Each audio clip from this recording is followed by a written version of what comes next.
Good morning, good afternoon, and good evening, everyone, wherever you are. And thank you for joining us online. Welcome to this webinar hosted by the Wits Centre for Journalism and the Media Leadership Think Tank at the Gordon Institute for Business Science, quite a mouthful, otherwise known as GIBS. My name is Dinesh Balia, and I'm the director of the Wits Centre for Journalism based at Wits University in Johannesburg. My role this afternoon is simply to welcome you all and to thank our panelists and moderator for making the time for this discussion and their reflections on the regulation of audiovisual media content in South Africa and in India, two countries which share significant history and which share some media regulatory practices and approaches. The audiovisual landscape, like everything else in our lives, seems to be shifting faster than the speed of light at times. So I hope we get to hear a little bit about some of the ways in which these two countries are dealing with these ongoing changes and challenges. Let me say I owe a huge debt of thanks to Michael Markovitz, seated in the studio, who suggested this discussion to me some months ago, and for his heavy lifting in securing the time of Professor Vibodh Parthasarathi, Associate Professor, Centre for Culture, Media and Governance at Jamila, Millia, Islamia. Thank you, Prof, for squeezing us in. I know that you have a very tight and packed schedule. So I'm just going to say thank you once again and hand over to our moderator today, Thandi Smith, Head of Programs at Moxii Africa, formerly known as Media Monitoring Africa, or MMA, who, as usual, said yes to my request as soon as I asked her to moderate. Thank you, Thandi, and thanks again, everyone, for joining us online. Handing over to you, Thandi. Thank you. All right, thanks very much, Dinesh. And yes, very exciting times in the life of Media Monitoring Africa, now Moxii Africa, as we have rebranded. But as Dinesh has mentioned, welcome to everyone joining us online. We've got a fantastic studio set up here at the GIBS campus. And so, yeah, it's lovely to have the ability to have this sort of hybrid setup.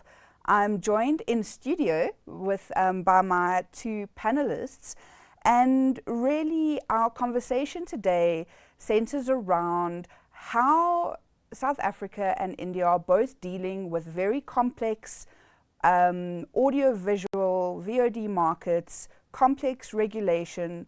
Both environments have specific challenges that are not only unique to both countries, but also common challenges that we share. So we're really going to get into the detail around what we're seeing in the audiovisual and VOD landscape and where we can place these two environments in terms of the bigger global perspective. As mentioned, I'm joined in studio by Vibodh Parthasarathi. I said I really wanted to try and get your name pronounced correctly, but welcome. Thank you very much for being with us today.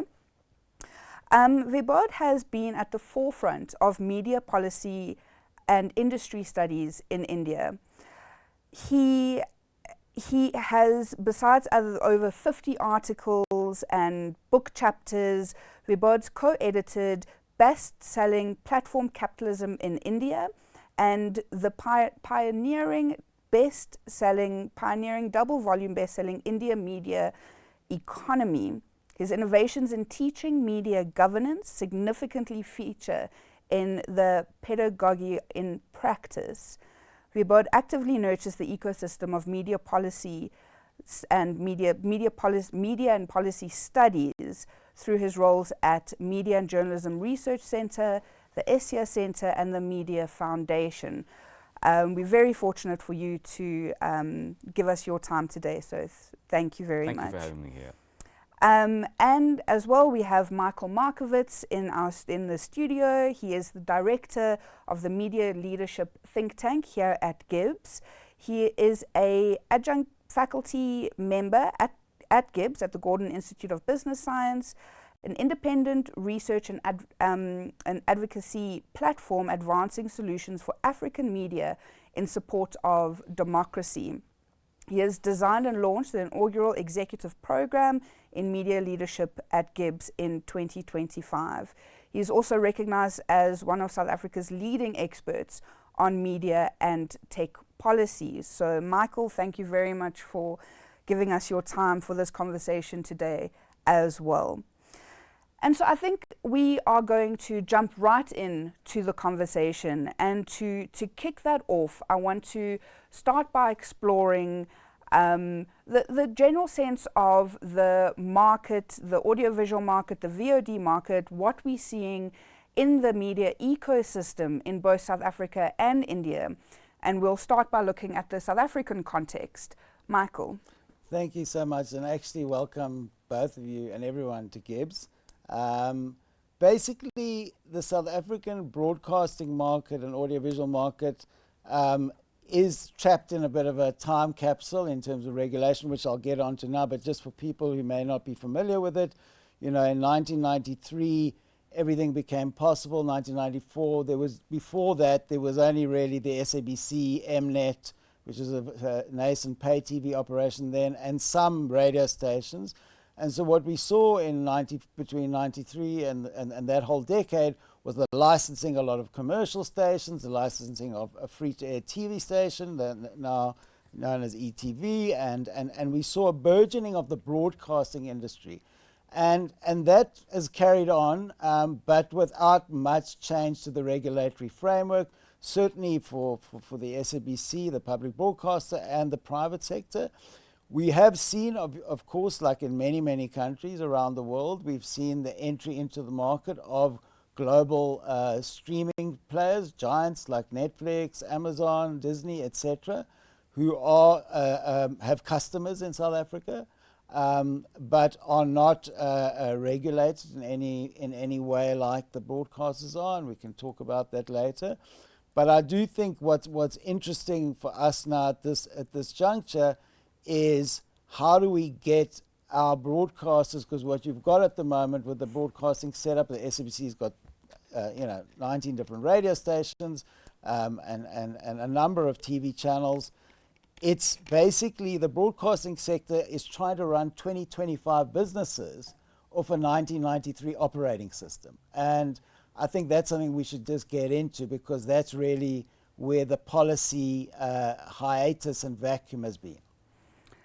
And so just, touching on that, Vibodh, I want to bring you in here to just follow on with Michael's introduction around, do we see a similar kind of market or experience in India? Can you give us some insight into, sure. into your perspective? I think two opening things are important. A, the fact that India is a much larger market for the media industry as a whole.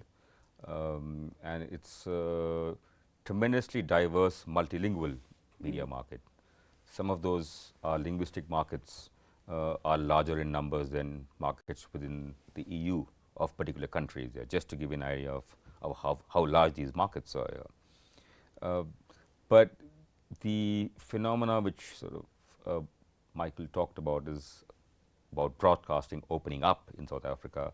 That happened by the early 2000s in India. So there's a bit of a temporal gap in that, and that's when we actually introduced a system of licensing private broadcasters who could operate on satellite, while terrestrial broadcasting remained the monopoly of the public broadcaster. So that's again a big difference between South Africa and India. And over the next 10 years, we saw a mushrooming of private broadcast channels on the satellite mode. Close to 1,000 channels in over 20 languages. Wow. Operating in the satellite mode, out of which close to 300 were news-only channels, catering to different linguistic markets. But that licensing framework had certain kind of weaknesses, which I think have been now bequeathed to the VOD business as well. A couple of them I would like to point out right now itself, and I can elaborate on that later on, is the fact that cross-media curbs did not exist there, okay? And therefore, we had major newspaper groups also operating as major news broadcast networks, okay? It's a classic textbook case of cross-media ownership. There were norms to prevent vertical integration, but those norms are pretty much full of loopholes. And therefore, we have important broadcasters who also own large cable operations there.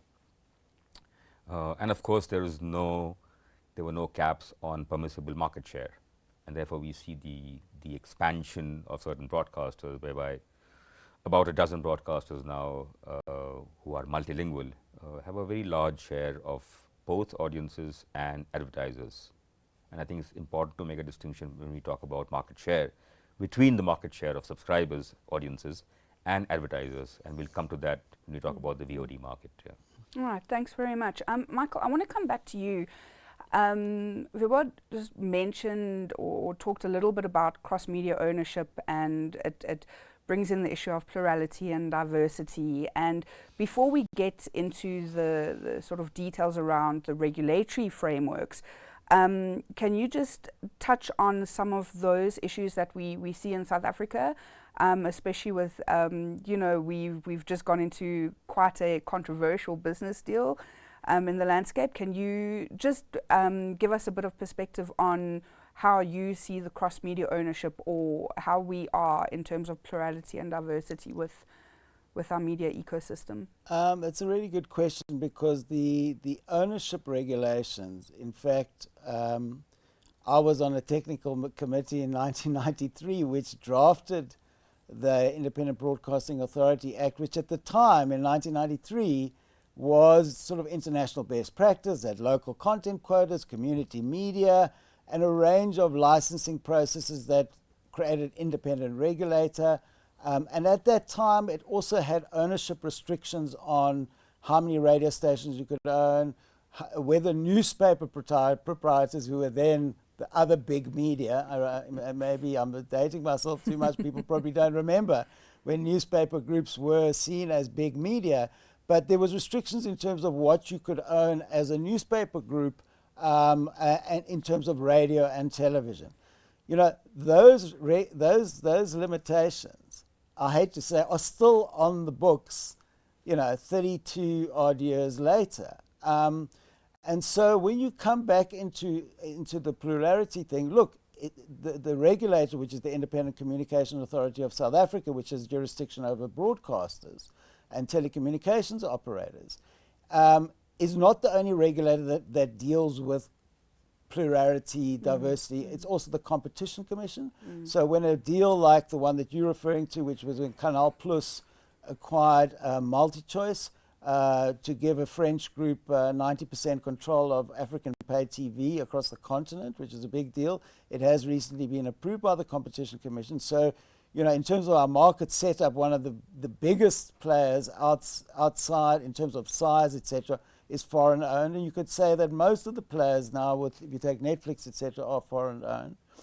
But to get back to the regulatory setup, we as a country started trying to look at the audio-visual framework for updating our policies back in 2013. And I'm afraid that between 2013 and 2019, nothing really happened. We had a chance to get on par with Europe, which had done the Audiovisual Media Directive. That didn't happen. Then I should also disclose that I was part of a panel of experts that helped draft a white paper on audio and audiovisual media services in 2020. Unfortunately, because of a huge change in political leadership, like 10 ministers in 11 years, that those stop-start policy processes didn't get anywhere. Another white paper, version 2, came out in 2023, and now what we've seen is a third version, 2025, where the current minister has, and I think it's very positive that this process has been restarted, because it's never too late to catch up your regulatory system. Even though regulation always tends to lag behind technology, there is an opportunity now for South Africa to look at best practice. But unfortunately, as probably the department and minister is aware, because people made submissions last month, is most people in the industry feel that the current white paper on audio and audiovisual media services is very short on detail, is lacking in many respects. It's not a paper that one can see exactly what the policy recommendations are. It doesn't have detail on a licensing framework that would bring into place jurisdiction over OTT, VOD players. It's got high-level intentions, but short in detail. And most importantly, and this might be a little bit different to the India situation, what we had done in 2020 was to put the public broadcaster and the funding of the public broadcaster and policy on that at the center of this policy review, because we felt that the two things were totally integrated, and to try and deal with policy on the SABC separate from this would lead to terminological inconsistencies, etc. So there was a big part for the SABC in the 2020 version. Unfortunately, in the 2023 version, the SABC has disappeared, potentially because maybe the department thinks there should be a separate policy process. But I think a lot of submissions, the SABC, civil society, have called for it to also be included in this review. So when we take into account policy that looks at the whole industry, it should also take into account how do you fund the public broadcaster in an environment like this. Because when I said at the beginning, we're running on a 1993 operating system, I mean, the SABC has not had its funding model changed despite the most radical, revolutionary change in the media environment with the internet in the last 30 odd years. So that's why you're seeing these problems. So there are a lot of areas where we feel the white paper can be improved, and I would hope that the department and the ministry would take into account all the submissions. I'm sure they will, because I feel that consultation processes are there to strengthen policy. So let me just make it clear, very positive that it's been restarted, but unfortunately draft 3 is certainly not good enough. So I just wanted to sort of expand on one or two points before we come to you, Vibodh. But Michael, you mentioned the fact that the SABC was included in the first or in the earlier versions of the white paper, but we don't see that happening now. And we know that we've got the SABC bill as a sort of separate policy process. And we also know that the department is looking at a research team, looking at the tender to structure and give recommendations in terms of a funding model. And that contract was for I think a 3-month term for that turnaround. I think I just want to find out from you, you also mentioned the fact that over the years we've had a completely fractured, policy environment, and partly to do, or mostly to do, with the fact that we've had almost a dozen ministers in a decade. Do you think that the different or the changing policy perspectives and intentions, have how much of an impact do you think that's had on this process? And do you think that it's a little too late? And just sort of some views on that. Yeah. Well, look, I think that yes, the ministry has started a separate process to get advice on a funding model, but there's no reason why their findings cannot be brought into an omnibus law that deals with audiovisual media services and public service media, because I think that there's some misplaced priorities in the current white paper, apart from its lacking on firm policy proposals on licensing audiovisual services. And just for clarity, when we're looking at audiovisual services, broadcasting is a subset of that. Broadcasting is a type of audiovisual service, but it's very much specific technology driven, and we're trying to get into a technology neutral framework. So when we talk about including the SABC, I still think it's possible for when those findings come to the minister, when the next version, hopefully, of a white paper comes and deals with all the key issues and presents a framework that can then be turned into legislation, it also gives guidance on an SABC bill, because the problem what we've got at the moment is an SABC bill floating around in Parliament that has no policy paper whatsoever. So the most important thing, in my view, is to bring a holistic framework that brings South Africa into 2025 and leaves a lot of the regulations that were developed in the 90s behind. I see one of the priorities that the paper has, and this last for me on this point, is to deal with those ownership regulations, which I talked about being, 1993. I don't think, while that's a priority, I don't think it's a bigger priority than solving the funding model of the SABC. I think all these things can be dealt with simultaneously.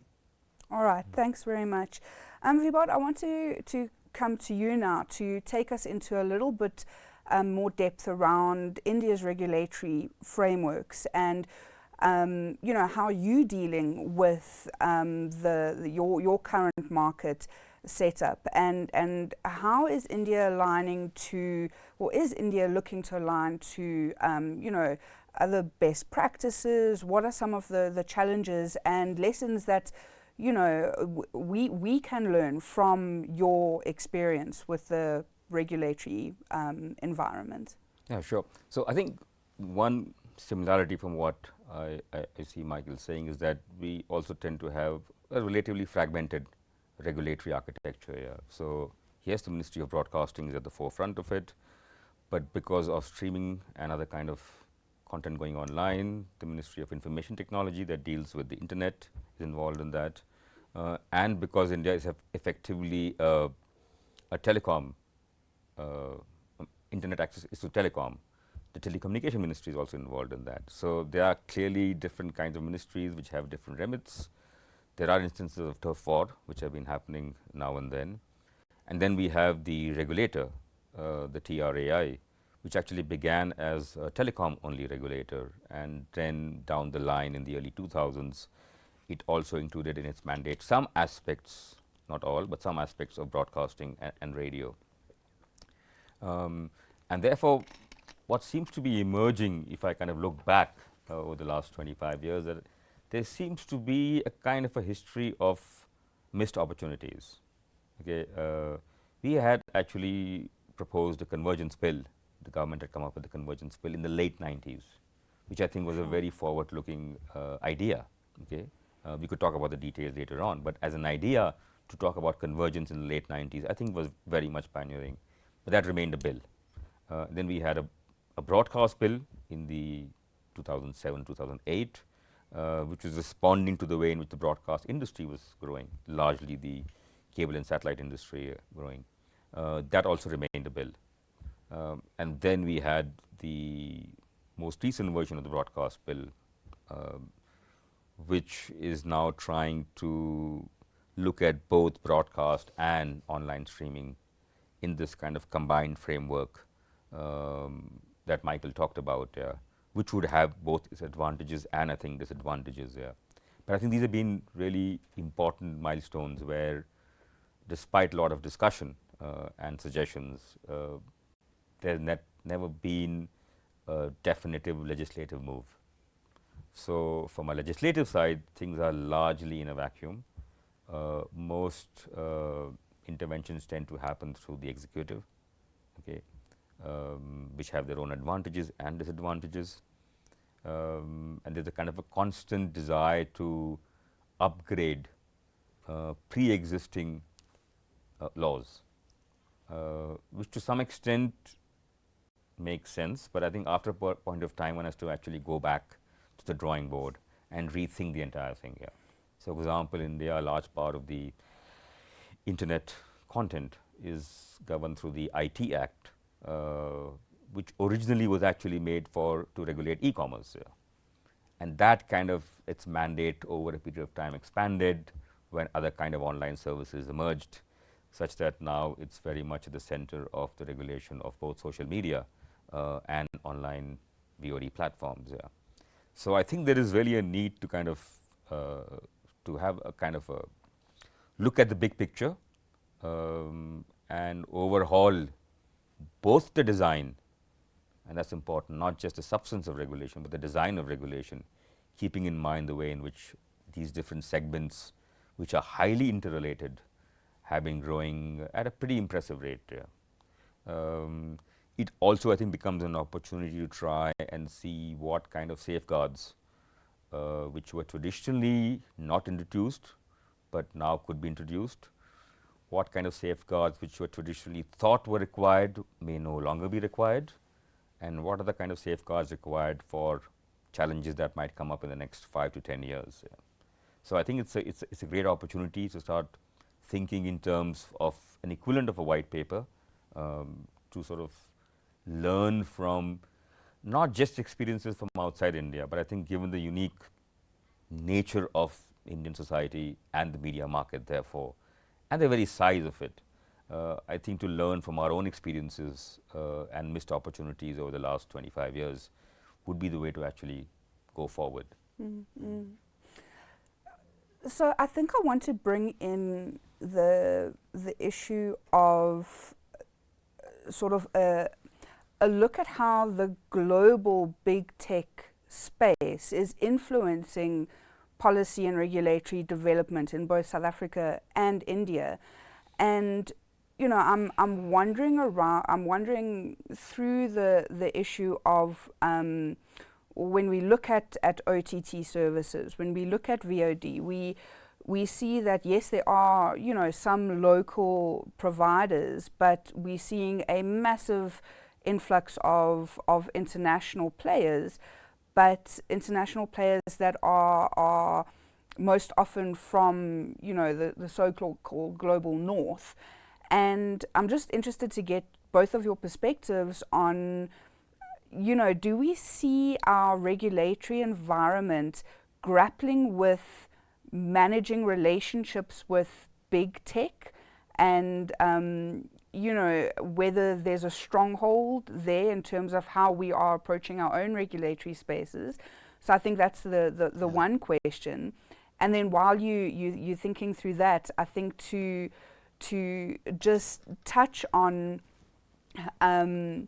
whether we or how we missed the opportunity to be on par with global regulatory and policy developments. And we find ourselves, and Michael, I think this is more for you, and Vibodh, if you have some comments on this too, I'd love to hear it. But how we find ourselves again sort of on the back foot when we had the opportunity to be on par. So I think, Michael, if we can start with you, and then Vibodh, thoughts on that. You know, just in terms of the international, and let's just focus, I think, to me, which is currently the sort of in the global north, I would regard as best practice, is the EU, which, as I mentioned, started looking at audiovisual media service regulation in 2010, and that was developed into 2018. And they recently, as a complementary set of laws, adjacent, passed the Digital Services Act and the Digital Markets Act, which is much more about platform accountability, algorithmic transparency, and online safety, online harms. But what I think is fascinating, and I think as many of our participants would know, is that there's currently a process underway at the Competition Commission, which will hopefully find the final report coming out, is the Media and Digital Platforms Market Inquiry, which is focusing on the impact of big tech on media in a very short way. But one interesting thing that was, the point was made in the Commission's provisional report, was that if platforms, and you could say whether it's so-called big tech or whether it's the audiovisual platforms, if they are prepared to comply with the EU-style regulation, why should we be tiptoeing around the same regulation or the same level of regulation in South Africa? Because ultimately the Netflixes of this world, the streamers, are under the EU regulation. They've got registered offices there. They're required to have registered offices, so there can be no jurisdiction issue, which is often used as a way to sort of evade regulation. So I do think that while, and Vibodh's right, is that we need to take into account our own local specificities, absolutely. But there's also a standard where you can say, well, why is it a problem for you to comply with exactly the same type of regulation, very much like the privacy law in the EU? So that's the one thing. I really think we often get treated as if there's some kind of South African exceptionalism or global South exceptionalism, that we want to do something to platforms that is not being implemented elsewhere, and that is simply not true. The EU has got a very, very sturdy and effective, and then we'll see how effective it is, but I mean, the policy is coherent. And I do think it's easy to look and say, well, what is the best practice now? How can we use what has worked in Europe in particular, and take that into the South African environment. And that's what the first white paper tried to do. It wasn't perfect, certainly can be improved. So, one would urge the policymakers to look at the best practice, look at the submissions, and the next version should be a lot more specific about the framework, the licensing categories. And as I said, you're not expecting that Netflix would be regulated with the same obligations that someone who's using Spectrum, which is a scarce resource. So there is a grading of regulations in terms of, are you using scarce resources, and therefore to do that you need obligations. But I think that the broadcasters have a very strong point, is that they have all the obligations, whereas they are clearly competing directly with streaming services who have very little, if none. Yeah. No, very, very good points there, Vibodh. What is your sense on the situation in relation to those questions around, the relationship with big tech and the influence that has on policy and regulatory frameworks in your experience in India? Sure. If I could sort of sum it up, I think this is a classic case where media policy intersects with industrial policy, which intersects with geopolitics. I mean, that's the canvas we are dealing with here, okay? And we need to be aware of that. Yeah. So in a sense, there are kind of constraints to think of media policy in this environment purely as a kind of autonomous domain of policy. One has to sort of keep in mind wider issues of industrial policy, which then are kind of functioning within both the compulsions and incentives that are there when we're talking about geopolitics and the realignment of geopolitics, especially dealing with the big tech sector, because we got sort of emerging big techs over a period of time, not just only in the global north, but also in the parts of Asia as well, not just China, but even in India. And somehow we don't tend to sort of think of them as big tech. Okay, one can think of certain large, diversified digital conglomerates in India as being equivalent of big techs, purely because of the kind of market power, the kind of regulatory influence, the kind of revenues that they are able to garner. So I think this idea of big tech, perhaps, I think also needs to be a bit contextualized there. As far as standards are concerned, I mean, yes, it's important to sort of look at what's happening in Canada, for example, pretty progressive, what's happening, of course, in the EU. And of course, we have to realize that the EU itself took 10 years to come to an agreement and introduce the intervention. Do we have that kind of time? If we don't, do we just copy paste? I think it's important. There are some measures which are quite significant in both the EU regulations you talked about, Michael. But I think in this case, for countries like India, South Africa, Brazil, we need to start thinking from building a model of regulation bottom up, because some of the differences in our audiovisual cultures, in our media markets, in the legacy regulatory framework are very much different. Agreed. Okay, so what are the kind of challenges that are specific to India and South Africa, which may not be that much of a priority to challenges being faced in the EU, for instance. So I think if we can try and maybe iterate these different kind of challenges being faced both at the national level, at the subnational and regional level, by different forms of market behavior, both by domestic firms and by transnational firms. I think that would be the way to actually go about doing that. One big hurdle there quite clearly is to have a clear sense of policy and even a clearer understanding of regulation is data. And the VOD industry in particular is perhaps amongst the most opaque industries when it comes to data that is relevant to frame policy.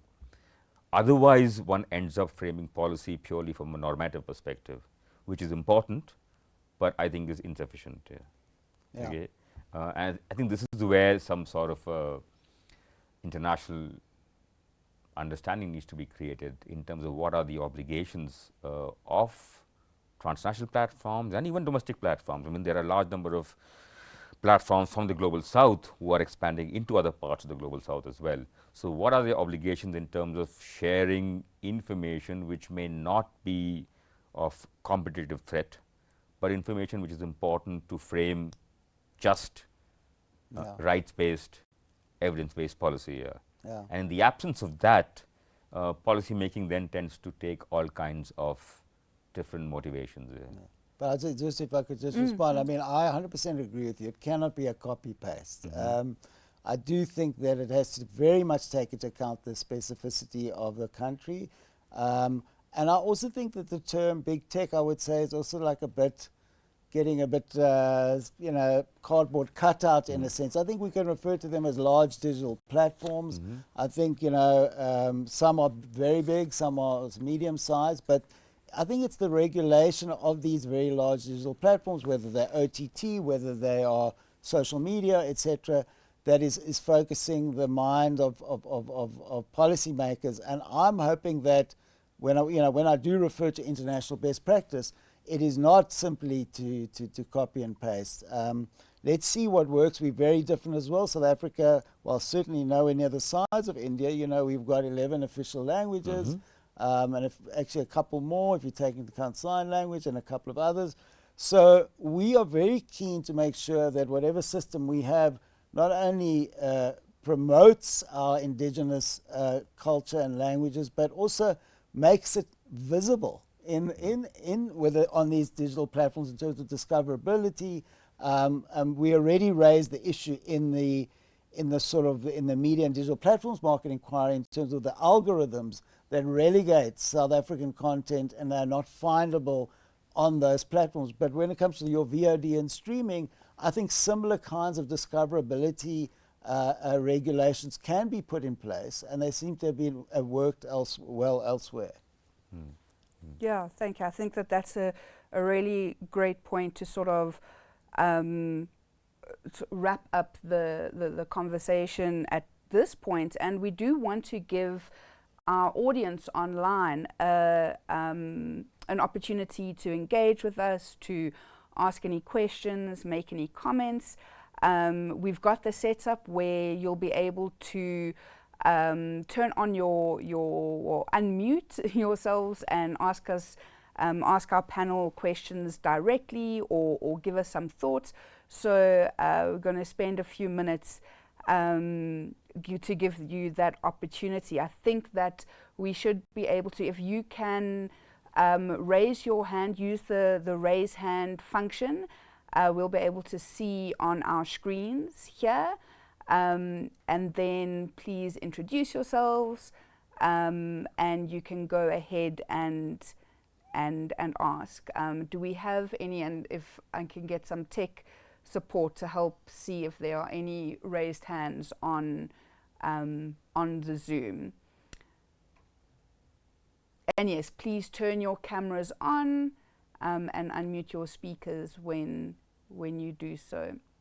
Do we have any questions or comments from our audience? I'll just give a moment to see. And if you're not too sure about the raise hand function, I think that we are you can unmute and just go ahead and introduce yourselves and give comments. So while we wait for engagement or questions, I think the one thing that has come up for me during the conversations is that aside from the quite different environments that we find ourselves in, and there do seem to be, you know, quite a lot of common areas or at least common intentions with how to manage the regulatory framework. But Vibodh, you mentioned the convergence bill. I think you called it from from the 90s, and you said that you could expand a little bit on that and that process. Could you give us some insight into So I think that? that bill actually, of course, had it was trying to look ahead with, and therefore also included certain kind of faults and misgivings of what happens if you look ahead. But I think one of the strong points of that is that it created a kind of a segmented licensing system, which Michael referred to in a different context.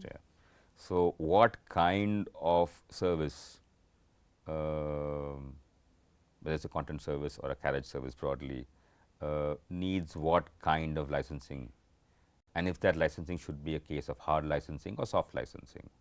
So I think that blueprint for me was quite interesting, and it needs to be now kind of upgraded and rebooted to try and see whether how it would respond to realities of today, because quite clearly the number of players, the value chain itself has expanded tremendously. Okay, but that idea of a segmented licensing system is good. The question, of course, there is that to what extent is the implementation of this feasible there.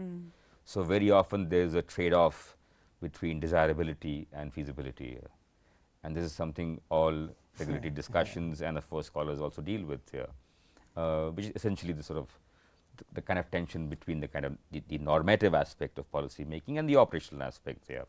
Are the regulatory costs too high for certain forms of implementation and compliance? If so, are they worth it? Okay. Whereas there could be other scenarios whereby the compliance costs are relatively high, but then governments might choose to outsource some of those costs to industry players. Now, is that a situation which is either again desirable or feasible? So that's one thing to talk in terms of the idea of convergence. I think the second thing is that I guess like South Africa, and unlike in other parts, large media economies, we really can't talk in terms of a digital migration, you know, unlike in parts of Western Europe and Northern Europe. Okay, most folks are still, we still go to theaters, we still listen to radio, we still watch television, in addition to which we are also then watching and listening to stuff online. And I've used the word digital expansion in this, in what I've been writing, rather than digital migration. It's not a one-way kind of movement. And therefore, essentially what we are dealing with is a hybrid media milieu, which is not the case, let's say, with the Nordic countries and so on and so forth. So in that hybrid media milieu, how do we sort of deal with these different types of media segments, which have their own synergies, of course, but they are catering to different types of audiences. They have their own challenges. Some of them have common challenges. Some of them like to offshore their challenges to the other players, and we can talk more about the idea of network usage fee and so on and so forth.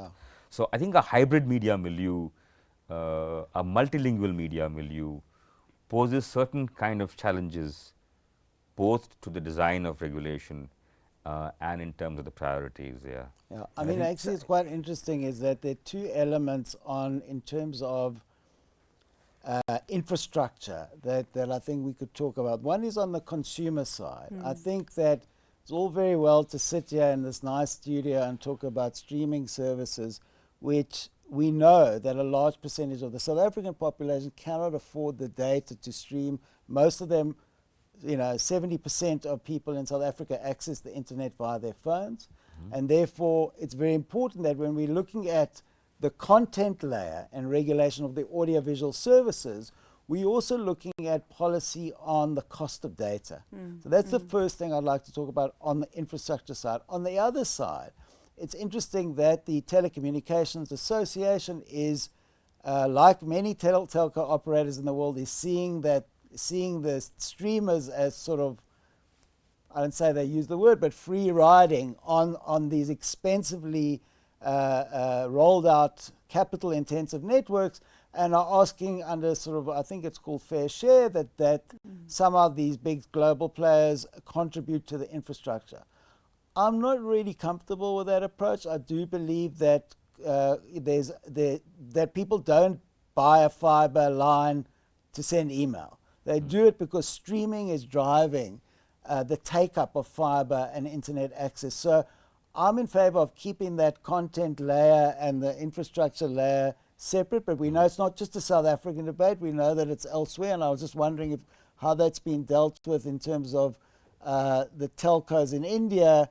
Have they also requested that they be compensated by the OTT VOD players for their infrastructure costs? Absolutely. And it's quite interesting if we look at the annual reports of telcos in the late 2010s. They're all full of the enthusiasm that data coming from online services actually is going to expand their revenues. Yeah, okay. But 5-6 years down the line, the argument seems to have been reversed, is that we are losing out because people are using other kind of voice services. We are having unfair kind of burdens to maintain the infrastructure on which the so-called free riders operate. And I think that's why it's interesting that the term OTT itself is a term which has come from the telecom industry, whereas the broadcast and the audiovisual industry use the word VOD. So in terms of vocabulary, we need to be aware of how some of these contests are actually embedded very deeply. Yes, telcos have been, I mean, the way it's been framed here, not as diplomatically as in South Africa in terms of fair sharing. The way it's been framed in India is in terms of network usage fee, which means those who use the network should give a certain amount of resources to the network operators. I think that's a classic case of double dipping, what we call. You take money from both sides. Yeah.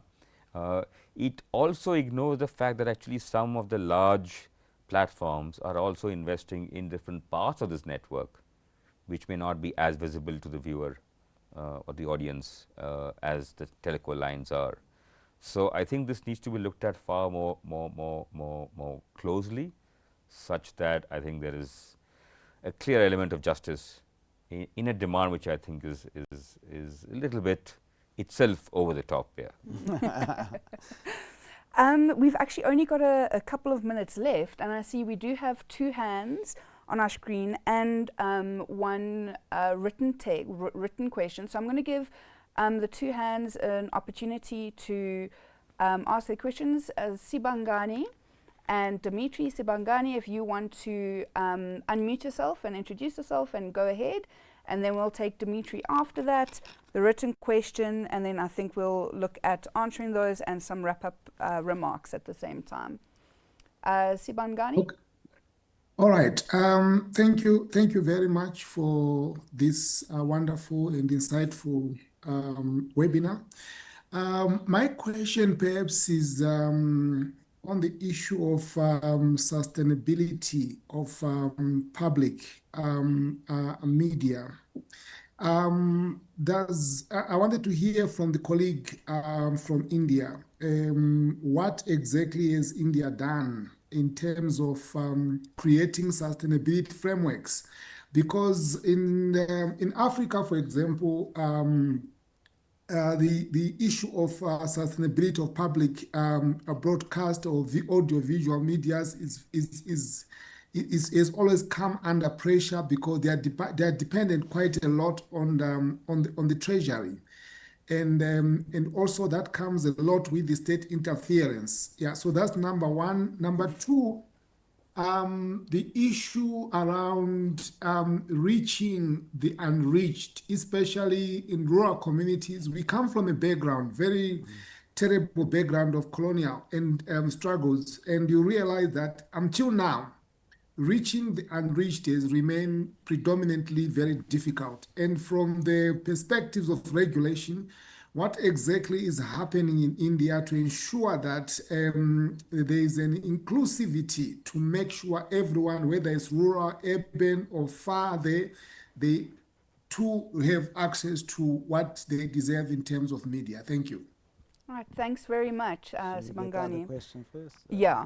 Let's, Dimitri, you like to go ahead? Yes, thanks very much for an excellent panel. I wanted to ask the views of your panelists on the topic of regulating the global tech companies and the relative power individual countries in Africa have. What are your thoughts about regional regulation or continental regulation? So harmonization of regulation across different countries and across the continent, if it is. Because just in terms of the jurisdiction issue you mentioned, but also enforceability of any regulations that might be developed. Thanks. Fantastic. Thanks, Dimitri. And then I'm just going to read this last question that we have, and then we can give feedback. The question reads, afternoon, how can ICASA, so I'm assuming this is directed to you, Michael, how can ICASA ensure regulatory parity between traditional broadcasters like the SABC and streaming platforms such as Netflix, which operate in same content space but under different regulatory frameworks? Given that traditional broadcasters fund public service content through advertising and license fees, while streamers generate untaxed subscription revenue, how can ICASA create fair and competitive regulatory environments? So I think, Vibodh, I'd like you to kick off our answers, and sort of in your answers also give us some closing remarks. But just to refresh, we are asking, or our questions were around sustainability frameworks, as well as inclusivity, reaching the unreached. And then we also have around regional regulation, which Michael will come to you as well. Yeah. So, I mean, like in South Africa, the state broadcaster in India is also completely funded by the treasury. Yeah? Okay, they get some amount of money from commercial revenues, but that's not enough to sustain the infrastructure expansion, which is the key sort of role of a public broadcaster. Yeah? I think in recent years they put in massive efforts in its own DTH direct-to-home service, which actually is a free service compared to the commercial DTH services which also operate, and they've been managed to get a large number of private broadcasters on that platform. So that has in a sense enhanced access both in rural and marginal areas. Of course, there are questions by the commercial DTH operators whether they are functioning at a level of parity with the public DTH operating system. That's a different debate altogether, but I think that has led to some amount of further expansion, at least for broadcast audiences. Yeah. I don't think the same level of success has been there with broadband internet. I think if South Africa is 70% telecom based internet, I think in India the number is over 90%. Yeah. Okay, so we are a kind of, I mean, the myth which industry made was the fact that India is a shining case of a mobile first internet economy. Yeah. Actually, it's a case of a mobile only internet economy. Okay, yeah.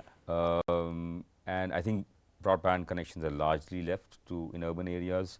Cable operators have playing an important role, the large ones in providing access. But again, that's largely providing access or better access to those who already have access here. Yeah. Okay. And so, yeah, I mean, our telecom connectivity numbers are pretty impressive. They go over 1 billion. But the question there actually is how many of them have high quality broadband and broadband as defined by a certain kind of standard. Yeah, just in the interest of time, let me just jump in. First, I need to correct you.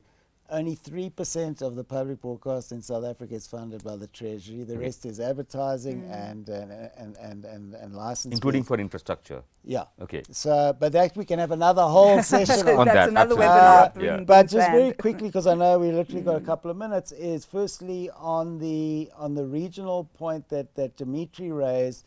Yes, we do see this problem of sort of more resourced, more advanced media economies in the global majority sort of taking some kind of lead on how they deal with platforms. But we also know that there's a complete asymmetry of power, even between countries like South Africa and India and the platforms on the other side. It's far worse with countries rather that have smaller markets, and that's why there does need to be a leading role for the AU to try, and or in regional blocks like SADC, like ECOWAS in West Africa, etc., to try and harmonize their approach, because I think standing together is a it's advisable, because already people are looking to see what South Africa does with its Competition Commission inquiry, but at the same time, we know the same thing isn't easily implementable elsewhere. Lastly, on the point about ICASA, ICASA doesn't create the policy. ICASA is, and as a former ICASA regulator, I have huge sympathy for them, is that they have to regulate within the laws that exist now. And that's why we need this review. So the regulator has the necessary tools.